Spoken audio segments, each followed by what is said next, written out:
Architecture, though sometimes not given enough credit, has been crucial in showing human progress and innovation. From old buildings like pyramids to today's tall towers like the Washington Monument, architecture's impact remains strong. Still, people keep building new and unique buildings that show change and growth. Let's look at two special buildings today, the tallest horizontal skyscrapers. However, before we begin our video, we would greatly appreciate it if you would subscribe to our YouTube channel and also press the bell icon.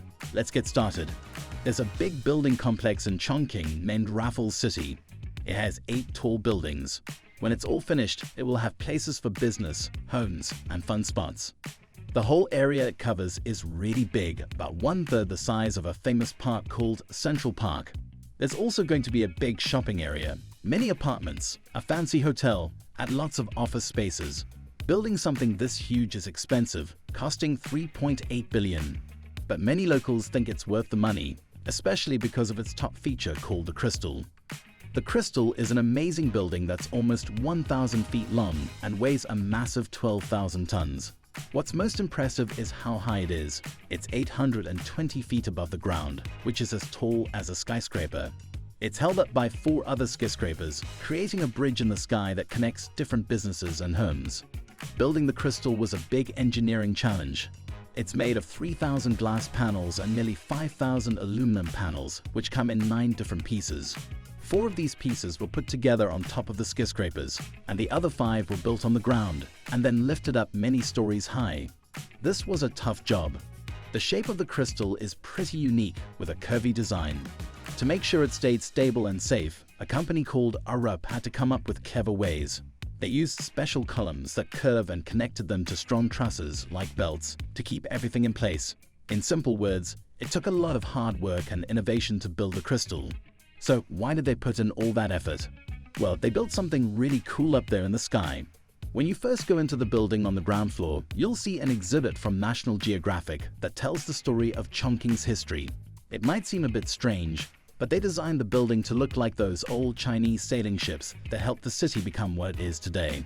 Chongqing started as a trading hub in the middle of China, but now it's a modern and constantly growing place. When visitors ride up to the Skybridge in just 50 seconds, they can see just how much the city has expanded and changed over time. On the Skybridge level, there's a really cool exhibit that makes you feel like you're in the future. It's all about what life might be like on Mars one day. If that doesn't show you how modern and futuristic this building is, I don't know what will. After you check out the exhibit, you'll find a big park.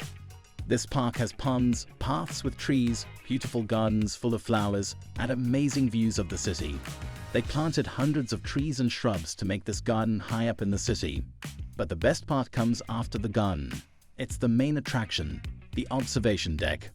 The glass-bottom observation deck is the largest of its kind and gives you clear views of the city. You can see the Yangtze and Jialing rivers from up there, which played a big role in making the city what it is today. The observation deck opened on June 8, 2020, even before the rest of the building, and they sold 3,000 tickets in just a few minutes. Luckily, I was one of the fortunate people who got to see it privately without needing a ticket. Sometimes all the effort put into something pays off. Right now, you can visit the exhibits, the park, and the observation deck. But that's not all there will be. In 2020, the Crystal is going to open a special clubhouse, and it's only for members. This clubhouse will be amazing.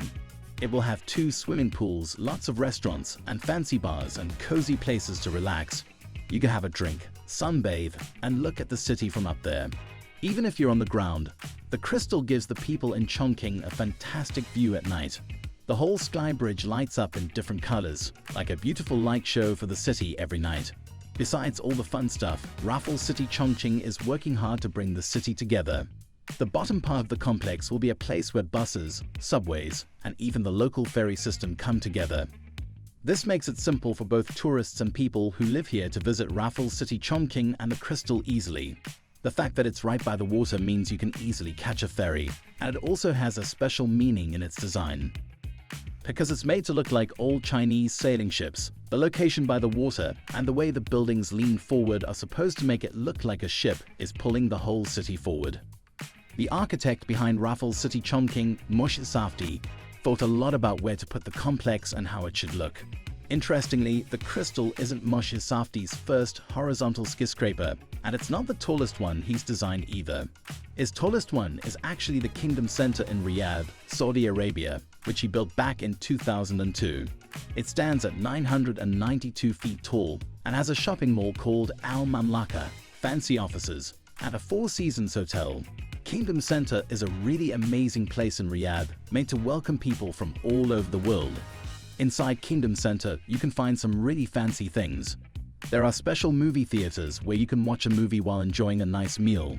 You can also go shopping for famous brand name clothes like Chanel, Cartier, Dolce & Gabbana, Gucci, and Tiffany & Co.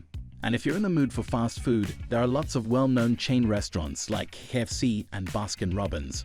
I personally love ice cream. When Moshe Safdie was hired to design Kingdom Center, it was meant to be a symbol of the city and an invitation for people to come and enjoy everything Riyadh has to offer.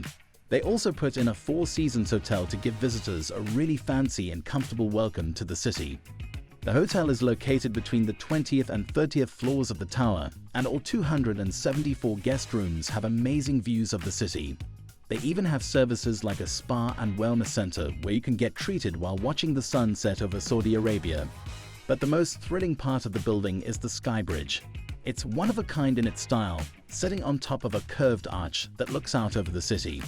This Skybridge is 300 meters above the ground, stretching 65 meters across the open sky, and it weighs almost 300 tons. Building it took a lot of clever engineering, and you can see that in its smooth and modern design. The top of the bridge has LED lights that make it look like a starry night sky. On both sides, there are big windows that give you clear views of Riyadh. All around there are sleek steel beams that make an artistic geometric pattern, which Moshe Safdie is known for. He likes to leave his special touch on buildings, whether it's Raffles City Chongqing, Kingdom Center in Saudi Arabia, or many others he's worked on. He often showcases his fondness for materials like steel and glass, and he loves designs that have curves and open spaces with green areas. He is also known for integrating geometric patterns into his creations. This style is evident not only in his flat skyscrapers, but also in many of his other designs. Take the Marina Bay Sands as an example. Though it's not a flat skyscraper, it's quite impressive. On top of this building, there's a unique feature he calls the Crystal Pavilion. This feature is a suspended platform and is known as the world's largest of its kind. Many believe this design inspired his project at Raffles City Chongqing. Here they are, the world's tallest flat skyscrapers, both designed by the same brilliant architect.